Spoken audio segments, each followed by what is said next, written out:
ये बंधन तो प्यार का बंधन है, सपनों का संगम है।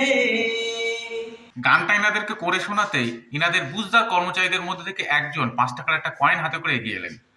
আমি বললাম যে আপনাদের বন্ধন ব্যাংকের বন্ধনে আমাকে আবদ্ধ করুন, মাত্র লাখ 5 টাকা লোন দিয়ে দেখুন আমি কেমন শোধ দেবো না, আর আপনাদের আমাদের যাতায়াত কেমন বেড়ে যাবে, ফোনাফুনি হতেই থাকবে। বলে আমার প্রোফাইলে নাকি লোন হবে না।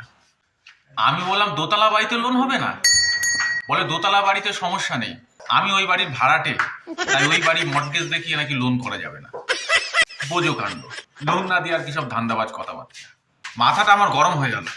বললাম ওই বাড়ি দেখেই আমার বিয়ে হলো, শ্বশুর যদি ওই বাড়ি দেখেই আমাকে মেয়ে দিতে পারে, তাহলে আপনাদের লাখ 5 টাকা দিতে সমস্যা কোথায়? পুরো ব্যাংক তখন আমার হুঙ্কারে কাঁপছে। একজন আমার কলার ধরে আর দুজন গলা ধাক্কা দিতে দিতে ভালোভাবে ভদ্রভাবে বুঝাতে বুঝাতে ব্যাংকের বাইরে নিয়ে এলো। আমি দেখলাম এদের সাথে আর কথা বলানো উচিত হবে না, বলা যায় না, অপমান করে দিতে পারে। আমাদের মতো মানি লোকেদের মানটাই আসল, সেখানে কিন্তু কাউকে আঘাত করতে দেওয়া যাবে না। পেছন থেকে লাঠিটাকে মেরেছিল জানি না। মাটি থেকে উঠে ধুলো ঝাড়তে ঝাড়তে বললাম, একটা কথা জানা হলো না, আপনারা গৃহপালিত পশুর উপর লোন দেন? একজন বললো দিই, আগে বলবেন তো। আমি দেখিয়ে বললাম দেখুন তো এগুলোর উপরে কত কি লোন পাবো। ব্যাটা লোনের বদলে রাস্তার পাশ থেকে আদলা ইট তুলে ছুঁড়ে মারলো। বাকি একটু সরে গিয়েছিলাম।